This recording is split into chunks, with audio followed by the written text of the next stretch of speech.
here, I'm going to take you back before I take you to Please. the end.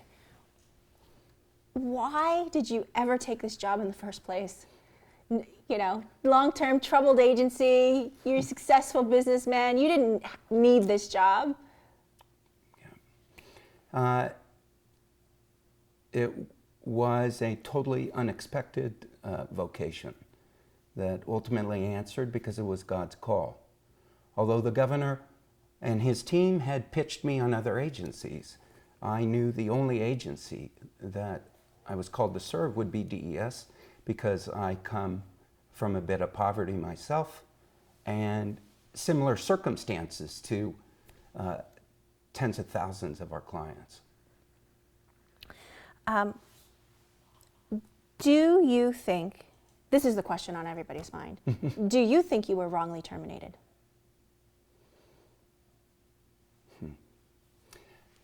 I serve at the will of the governor, and it was no longer the governor's will for me to serve. And that is his right. I do feel that DES lost as a result of my departure. I do feel that the 2.2 million Arizonans that we serve lost as a result of my departure. And I also feel the governor and his administration lost as a result of my departure. Why did the governor force you to resign? The governor did not force me to resign. Actually, on October 20th, Kirk Adams, his chief of staff, asked me to resign. And on October 21st, I met with the governor, stated my case, and as a result, I continued. And it was 33 days later that the governor's chief of staff provided me the opportunity to resign lest there be another action taken. So I took the opportunity to resign. Did take me back to that. So the governor's chief of staff comes to your office the first time and says, or you come to his office and he says, we want you to resign. And you say, what? I want to talk to the governor myself? So on October 20th, I was invited to meet with the chief of staff. I had not met with him for some time. I thought he was a good dude, and so I prepared some stuff to share with him, and I had done any number of other times. And within minutes of that meeting, it became clear it wasn't quite the meeting I was expecting.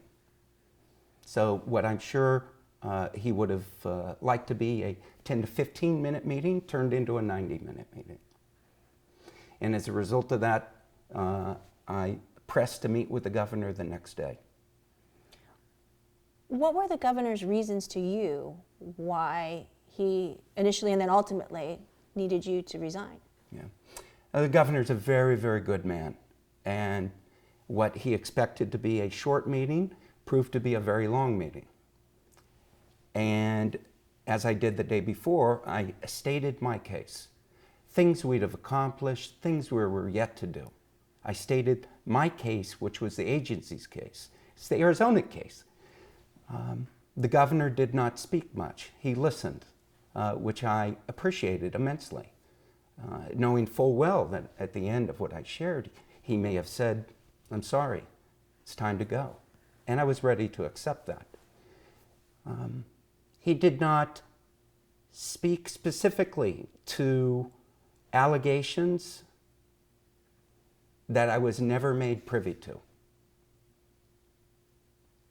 But as weeks went on, as different things came to fore in the Republic, other sources, it became clear that this ultimately would be a significant political distraction. Is that, if there's a piece of paper somewhere that sums it up in one sentence, is it Tim Jeffries became a significant political distraction and that's why he had to go? This was a manufactured crisis authored by the Arizona Republic, supported by former Senator Leah Landrum Taylor, with support from Elizabeth Thorson, the state HR chief, and connivance from Kirk Adams. It was a Machiavellian play at its most devious and calculating. The ferocity of the Republic's reporting was such that, as the days and weeks went on, it absolutely became a distraction. A director should never seek to be on the front page of a newspaper if it's not talking about the greatness of the agency. Is that why you didn't respond for so long?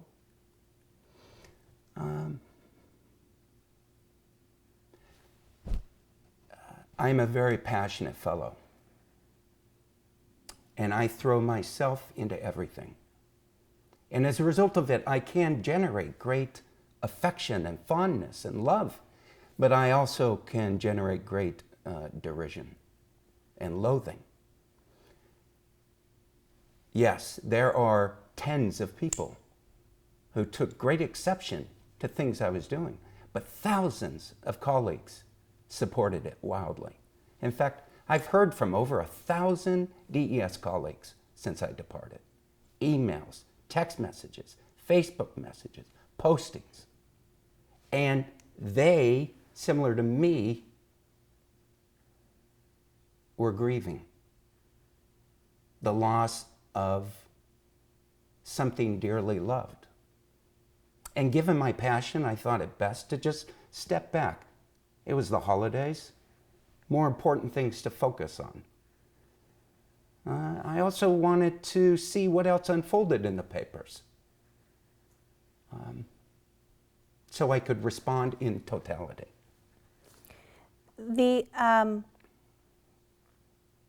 Some have suggested that Ducey's popularity numbers were dropping because of you. Did you hear that from him or from anyone there, that they kind of had to save him, so they had to oust you? Well, I'm not aware of it. I know for a fact his popularity numbers were way up in the agency. Given the demographics of the agency, I think it's a fair guess that most people didn't vote for him when he was first elected governor. Well, but I know for a fact many were going to, with me at the helm. Have you received a full explanation, and do you deserve one? I never received a listing of the allegations. I was never provided a review of what was in play. I was never sat down and provided the opportunity to respond to this, that, or the other thing. I did request from the Governor's General Counsel a listing of all these alleged reviews, and executive privilege was asserted. So I've yet to see anything, and I think I deserve to see everything. You, as we talked about a little bit ago, you were close with the governor. You knew him in a business sense and I think a personal sense before he recruited you for state government. He gave you this job, saying with a lot of confidence in what you were going to do and you were going to shake things up. He's come to your home with his wife and had dinner. Do you feel in some way he's now betrayed you? I love the governor. I love him like a brother. And I grieve for all of this. And I suspect he does too. I think members of his team betrayed him. I don't believe he's betrayed me. Why his team betrayed him? As I stated previously, I believe his chief of staff was right in the middle of this. I believe the state HR chief was certainly in the middle of it towards the end and beyond. And I believe my former outreach director was all a part of it. And it should be noted, when Mr. Adams served in the House of Representatives, Miss Taylor was serving in the Senate. They have a relationship that goes back more years than mine. Did the governor give you a mandate to fire people at DES, whether that's a percentage-wise or instructions on who he wanted out there? Right. The governor hired me and any agency director to be the CEO of our respective venture. He mandated us, he charged us to be excellent, to be excellent. Related to that, he did ask all agency directors to reduce the sizes of their agencies, to make their agencies more efficient. So there was a target to reduce the size of the agency by 2%, which I achieved, and I wonder if anyone else achieved. There was also a strong coaching to weed out what the governor termed the worst 10% of any respective category, and people is the biggest category at DES. We exited 475 people. That was 6.2%. We actually had a lot more to do. But again, I wonder if others were taking the governor's direction as strongly to heart as I was. It could be one of the reasons why there was so much focus and intensity on DES, aside from the fact it was one of the biggest agencies. But I suspect no one else was doing these things. I guess, well, I am asking for some numbers.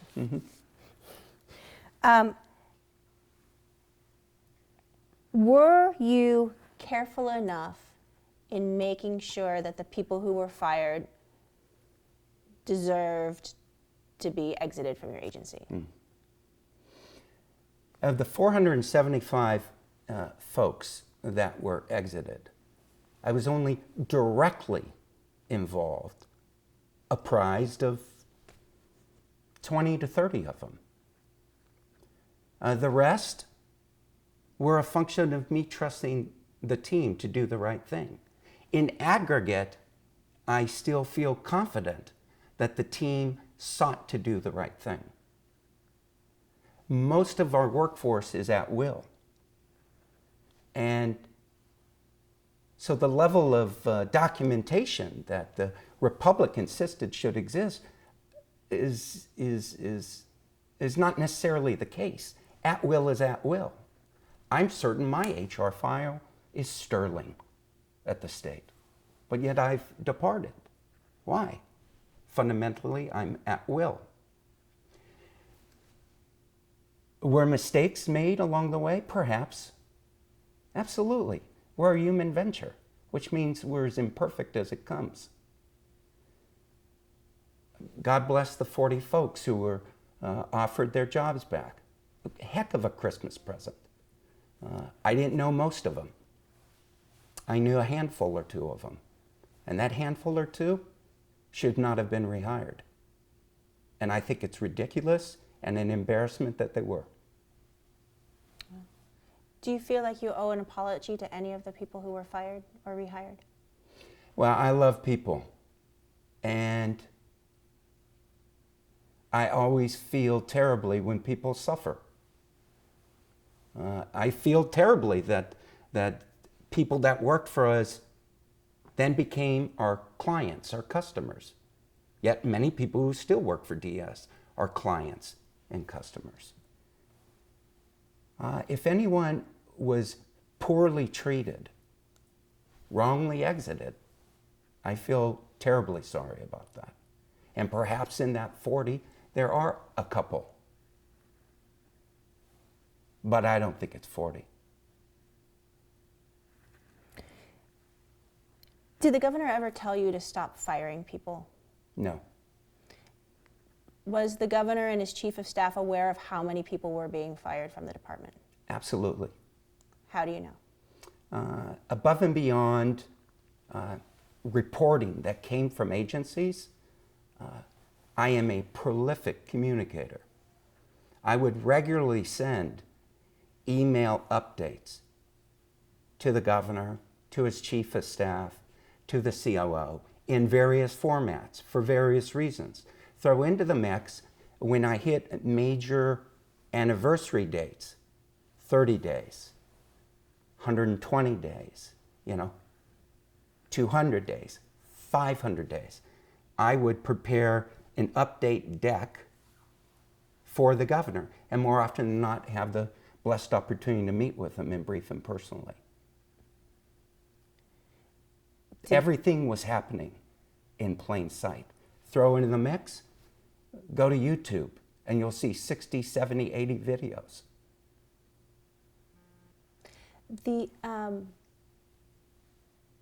So it didn't become an issue until, well, let me ask you this. I mean, so the governor says we want you to reduce the size of government, get rid of the 10% worst, reduce your staff by 2%.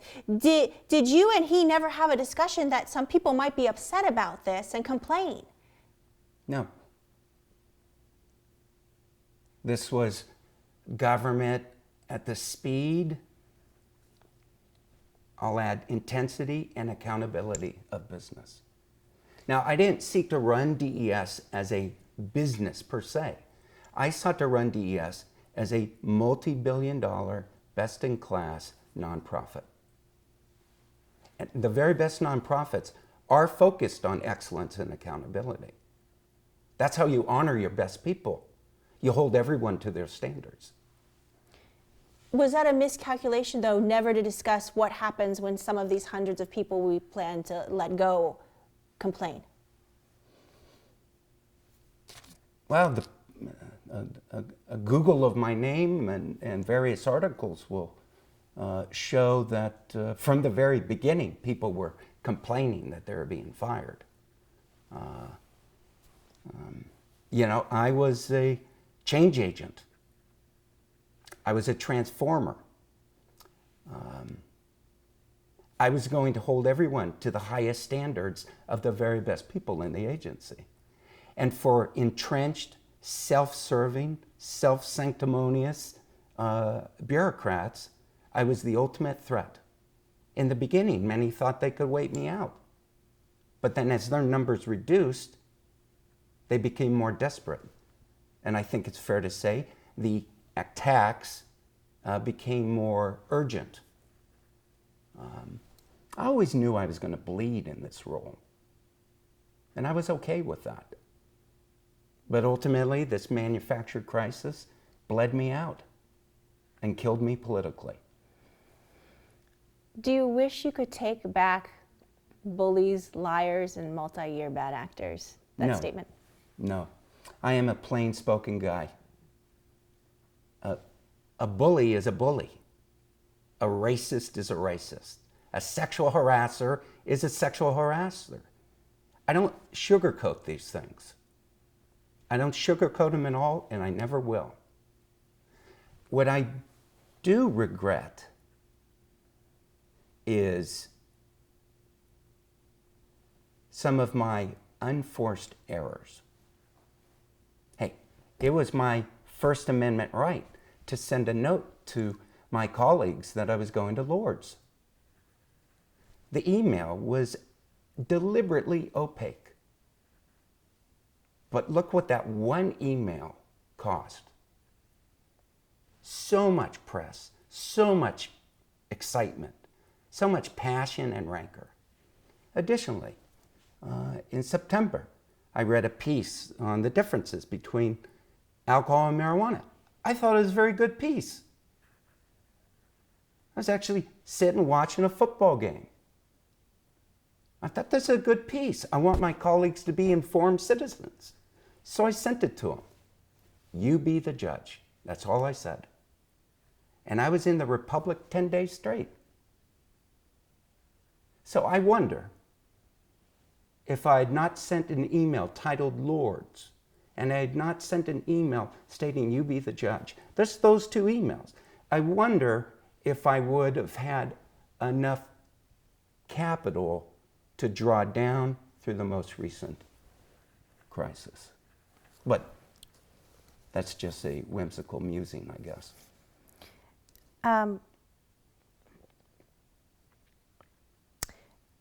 You said that over the time that you were there, that 475 people were fired or exited, as you like to use. How many total days did you work?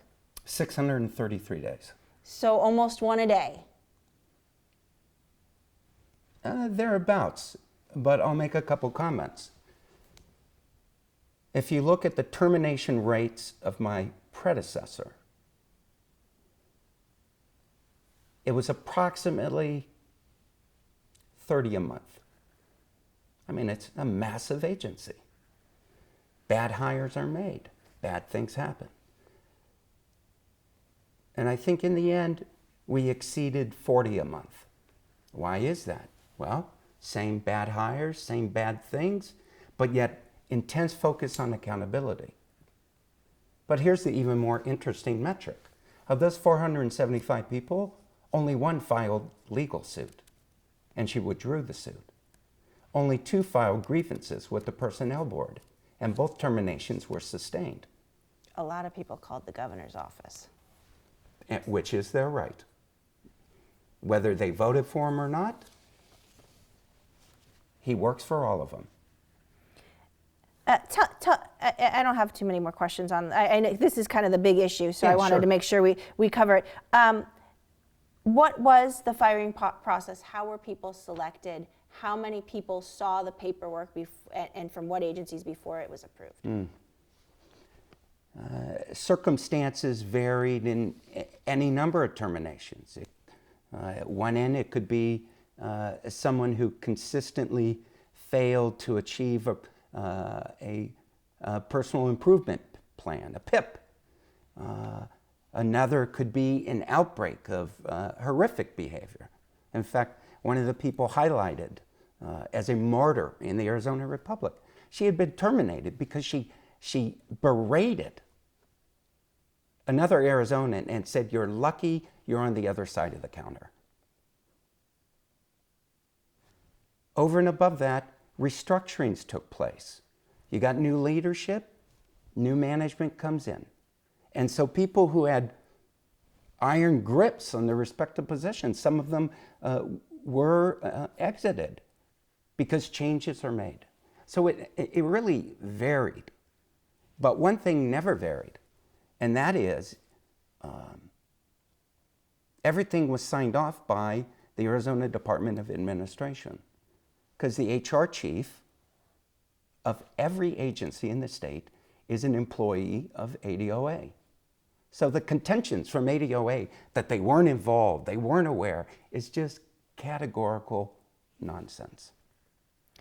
Because this one employee, Elizabeth Thornton or somebody else, was supposed to look at every single file and sign off on them? Well, my HR chief, and I had 3 different ones while I was there. One moved to ADOA full-time, one was with me most of the time, and then another one came in towards the end. All 3 of them are ADOA employees. So let me talk about the second individual, Morris Greenidge, a 26, 27-year-old colleague of the highest standards with a sterling personnel record. Morris constantly, consistently engaged his ADOA partners in regards to various things happening in the agency. They were well aware. Well aware. But yet, what happened to him? He wasn't even provided an opportunity to resign. He was terminated. Why? He wasn't doing anything wrong. He wasn't doing anything illegal. He wasn't doing anything unethical. And he was reading those files. Was he the last set of eyes on all of them? Many of them were, depending on the circumstances, different actions were discussed with Nancy Gomez, who was the deputy HR chief, and ADOA's point person for agencies. Is that how it works in every state agency, that the director doesn't see every termination file? I would assume so, particularly in the 8 large agencies. I mean, how could a director see all the files? It's just impossible. Yet part of the response to all this is the directive that the state HR chief will have to review every termination in the state. And that is bureaucracy gone wrong. Want to change the subject a little bit because unless there's anything else you want to say about the hiring, firing, No. that part. Okay. A few days after you guys left, news broke that there was an arsenal in your basement at DES. And part of that was that you yourself had a state-issued gun. Mm-hmm. Why did you think it was necessary for you personally to have a state-issued gun? Yeah. All the media and discussion post my exit regarding an arsenal speaks to the magnitude of this manufactured crisis. Before I arrived as a director,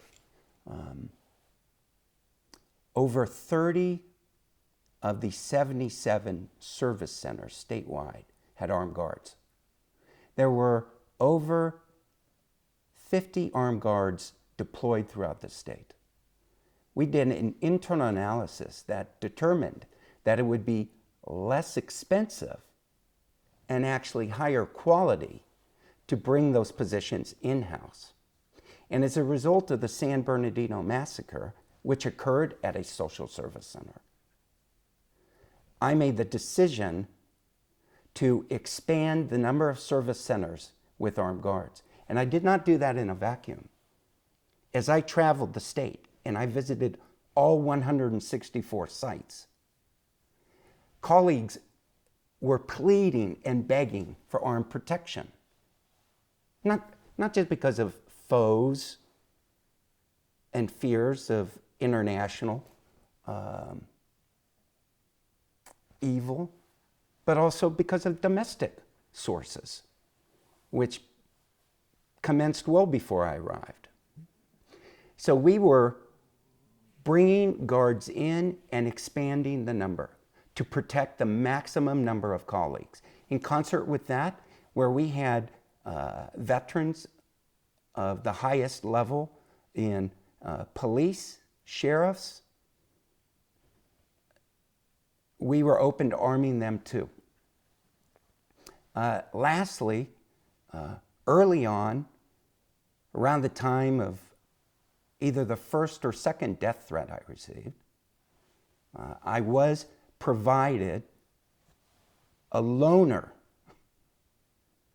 of one of the 9mm that are the bulk of our agents used. Now, one, there was some stuff going around and I wanted to ensure I had protection. But two, in my effort to get closer to my people, I wanted to understand what our brave young men and women were carrying themselves. So I sought to get qualified on it. If you want to be close with your people, try and step in their shoes a little bit. And so then you did firearms training? I did some.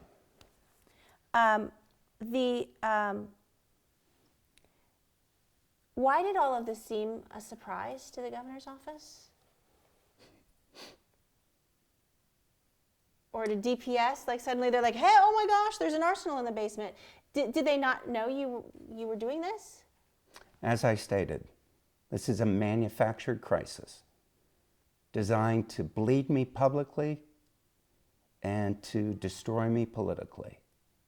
I was doing everything in plain sight of everyone. I was very vocal after the San Bernardino attack. I was even more vocal after the Brussels attack. I extended my comments when an 18-year-old jihadist was arrested in one of the richest neighborhoods in Tucson. Videos exist of me speaking to my beloved colleagues about my responsibility to keep them safe. There should have been no surprises. Now, as you probably aware, DPS sent their SWAT team to DES as if we were some militia.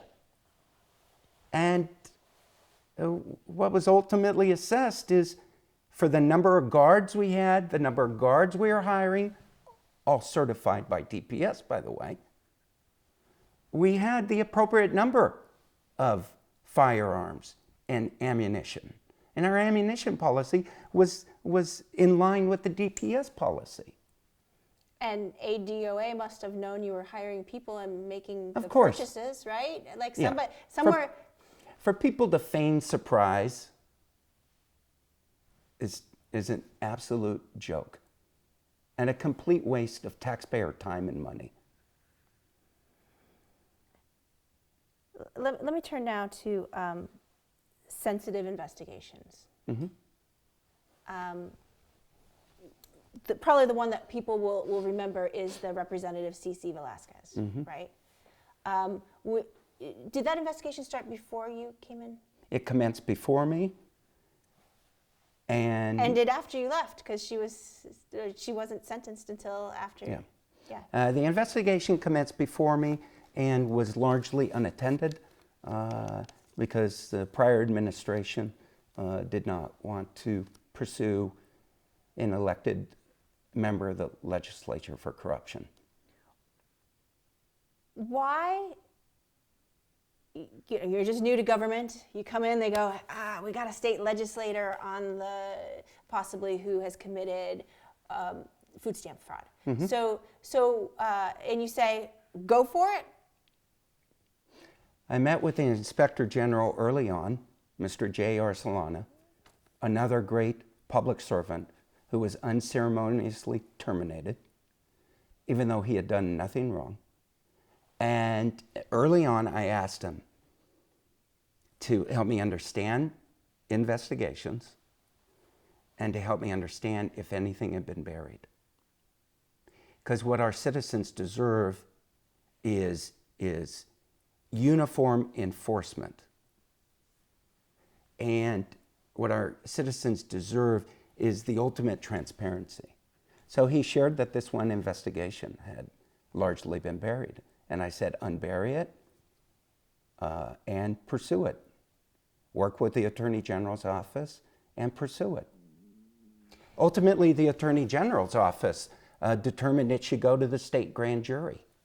And the state grand jury came back with an indictment of 3 felonies. Yet, this state representative, this former state representative, was allowed, I would say privileged, to be able to plead to a simple misdemeanor, essentially a traffic ticket, for defrauding the public. And by the way, an agency where she used to work. Did you think there could be political hell to pay for going after a state legislator? I didn't care. And I still don't care. Just about every American thinks government is broken, pathetic, and corrupt. And what I witnessed at DES was a lot of the brokenness I expected. What I witnessed at DES in some of the entrenched bureaucracy is the inept embracement of mediocrity that drives me crazy as a citizen. But what I also saw wasn't just corruption, because as you know, we had 7 employees arrested during my directorship, but I saw the comfort with it. I beheld the willingness to sweep it to the side. And for me, as a taxpayer, that is reprehensible. Throw in the mix, I come from a bit of poverty. Rep. Velasquez and her supporters were apt to say, it was only $1,760. Last time I checked, that's a lot of money. In fact, that $1,760 could feed a person for 444 days, which strikes me as a lot of food. Did anyone warn you against? Because I know that I can only assume that there were other investigations going on Sure. that were similar, that perhaps had other political sensitivities going on until the time that you left? Did anybody say, can you lay off some of these investigations for a while? It's bringing down bad feelings. First, I'll point out that there were quite a few senators and members of the House, both Republican and Democrat, who thanked me and applauded DES for bringing Rep. Velasquez to justice. And I'll leave it for them to decide whether or not they want to go public about that. There were a couple, in a dark, whimsical way, said, Director J, you're crazy. And I said, well, it takes a bit of crazy to take something that everyone said could never be fixed and believe deep in your heart you can fix it. We were pursuing other investigations, and what the status of those investigations are, I don't know specifically, but I would bet good money that they have been thwarted. Involving people with political ties. Mm-hmm. Do you think this had anything to do with you leaving?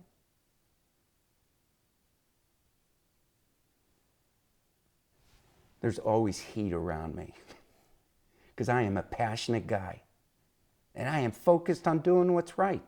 I have a high justice streak. I generate great love, but pretty impressive loathing. When the heat came in the fall of 2015, the governor's team was right in there with me. When the heat came in the fall of 2016, the governor's press team was on the sidelines. I became too hot. It's unfortunate. I think it's unjust. I think it's unfair, but it's politics. And what's done is done. Was the governor's press team telling you in the fall of 2016 not to go on the record with the media, not to publicly come out for interviews, not to personally address these employee concerns? I believe it was the first 10 days of the 33-day crisis that I was specifically directed not to speak with the press. I was informed that it was best to let it blow over. But it obviously didn't blow over. And so when I was finally let out of the cage to fight the way I'm capable of, I was pretty bloody already. But I gave it a good go. What is your proudest accomplishment? Well, there are many that... At DES. Yeah. There are many at DES that... that you think will impact the good of the poorest, neediest people in our state. I'll speak to a giant thing and small giant things. So the giant thing. When I arrived, the positive engagement of the agency was as low as 50%, which basically meant you take half the agency, they thought the place was okay, pretty good, and you take the other half and they thought the place sucked. In the surveys we conducted in April, and I did a SNAP survey in November, we were 4-1. In fact, our positive engagement was 2x to 2.5x any large agency. And so I'm very proud of how we were able to inject enthusiasm and positivity and hope and belief and trust into the agency because that ultimately serves our clients. I mean, there was an outbreak of clients sending us letters, which any number of colleagues said that never happened. Thank you letters. Letters of support. And I think that will continue for as long as management invests in the people who do the work. And that's over 5,000 of DES's 7,500.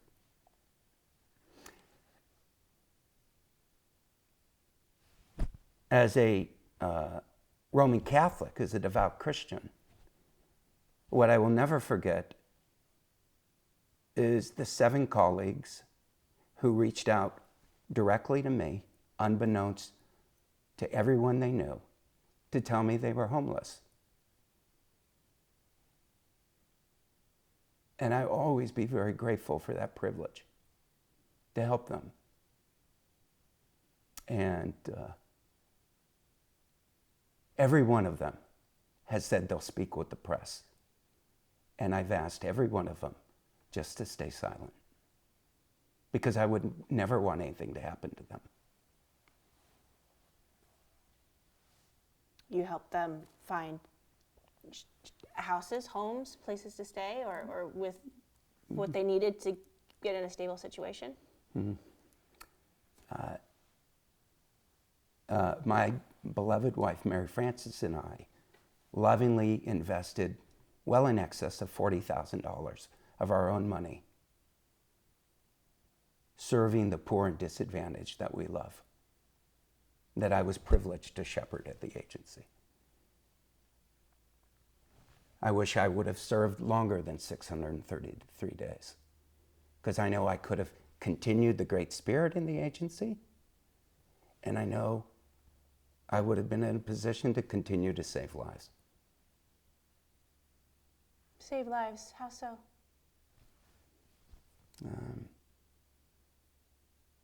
Had a colleague reach out to me.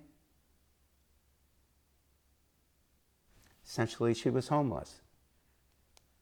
She shared with me that she had been out of a home for over a month.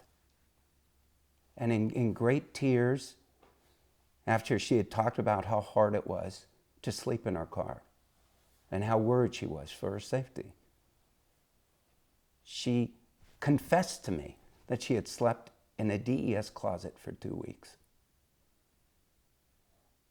And no one knows this. Well, at the time, no one knew it, except this beautiful colleague, myself, and my assistant, Marie Barker, who was also similarly exited. Mm-hmm.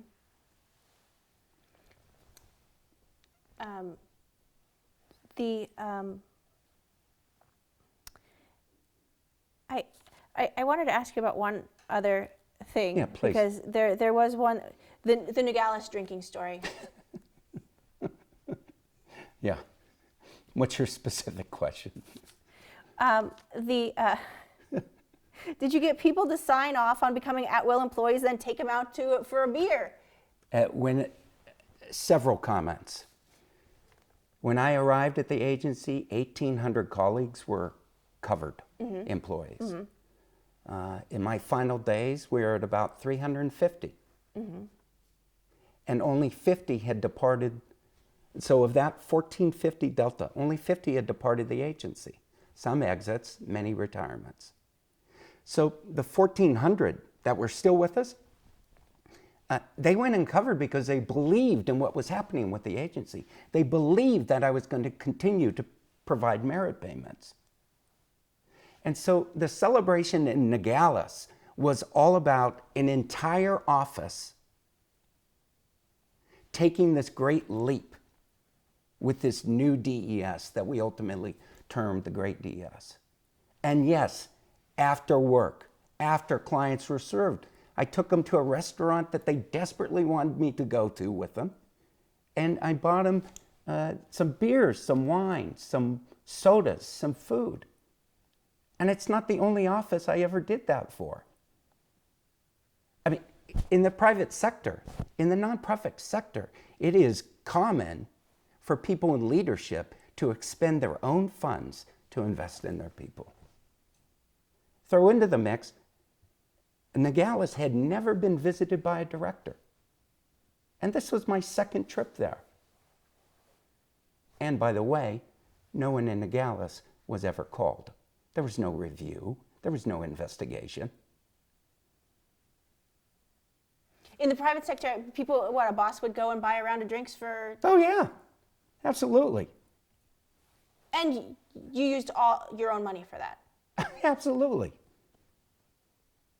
No regrets about that? No, I don't. I come from some poverty. And statistically, I have no business being where I'm at.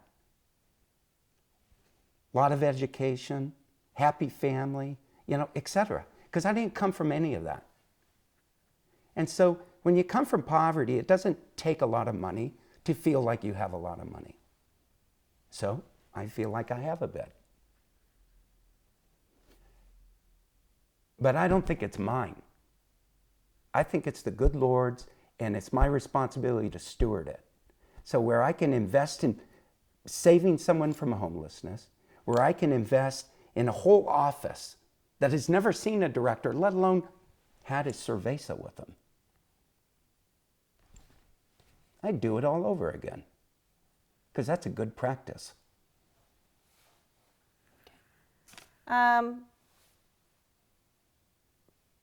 Regrets.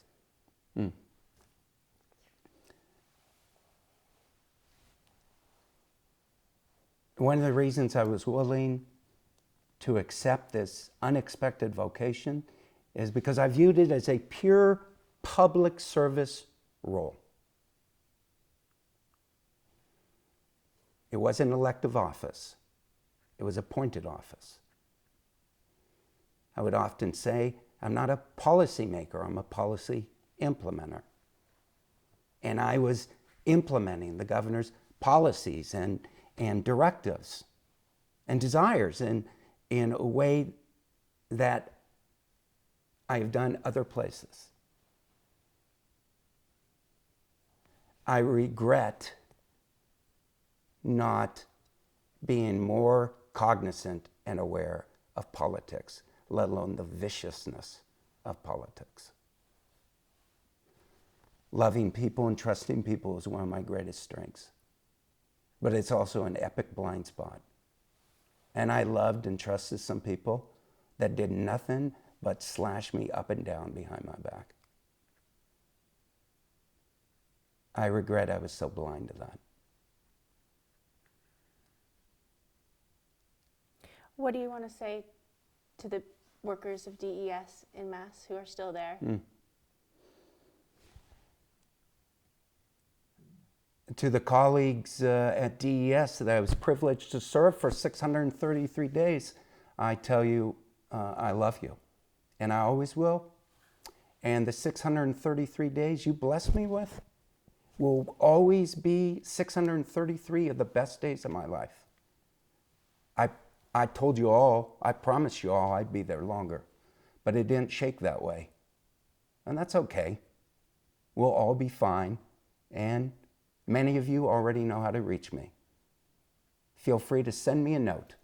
You can find me, and I look forward to remaining your good friend. Ray, any questions? Okay. We're going to get a couple of shots of us sitting and talking together. You sent me something that was like, that's not it. 100-day plan. Was that an original 100-day plan, or was that one that was written? I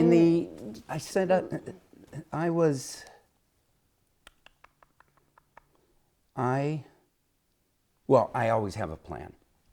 I always have initiatives, and I'm always updating them.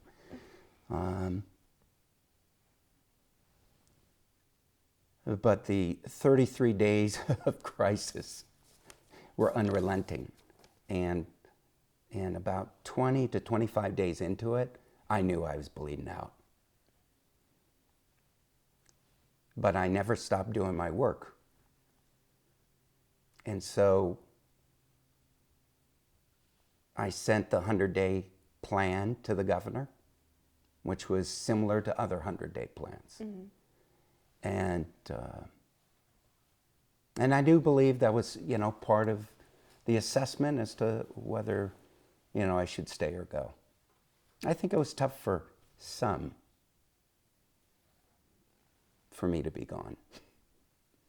I think for the others that I named, it was probably a joyous day.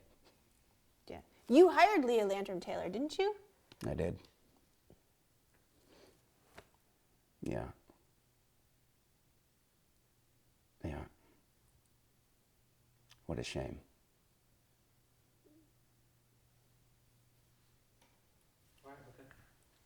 Okay. Get one more. Is this the governor? This 8? Yep. 8 traits. Yep. So it was a memo which you can secure from the governor's office. I put it into this PowerPoint. I shared it with all the leaders, and I probably shared it with the entire agency. Again, governor tells me something. I take it pretty seriously. So let's see what. Be wedded to promote the best, weed out the worst philosophy, look for positive role models, bell curve. Did this come from him, like with the sub-points? In, I believe, February, earliest January 2015, he personally penned a memo that was sent to all agency directors. And so I took the memo parts and I put it into this document. Because as much as I had expectations, it was important for my colleagues to clearly understand the governor's expectations. Yeah, customer service. Yeah, I mean these sound like Ducey-isms. I think I just coined a new word. Yeah. Yeah, I think it's a great memo. Yeah. And I took it seriously. And specifically, use the personnel civil service reform. Yeah, I don't. Maybe if I didn't take the it. one thing that doesn't, register with me is I remember how it when the first 72 bullies and liars and bad actors were gone. People would read it and they'd cheer. They'd be like, "Oh, yay!" It's awesome. Right? I was in Colorado. I read about it. Right? I mean, it came across our newsfeed. And I'm like, oh, hey, that new guy over at DES. And then, but then, to think that you could fire hundreds and that people weren't going to start making a stink about it. Yeah, I know. The foresight. Yeah. Well, the governor, I had shared with the governor before I joined him that with a guy like me, fights would come. And will you take the fights? And he certainly took some of the scuffles. But in the end, it was a fight not deemed worthy of definitively taken. And that doesn't just suck for me and for DES and for the clients we served and for taxpayers. That sucks for all the other agencies. I mean, think of this. I was the governor's top reformer. I was his top transformer. And I'm gone. So how vigorously do you think the other agency directors are moving? Think they're going to take any chances? Think they're going to press it? No. No. Okay, Ray, I'm sorry.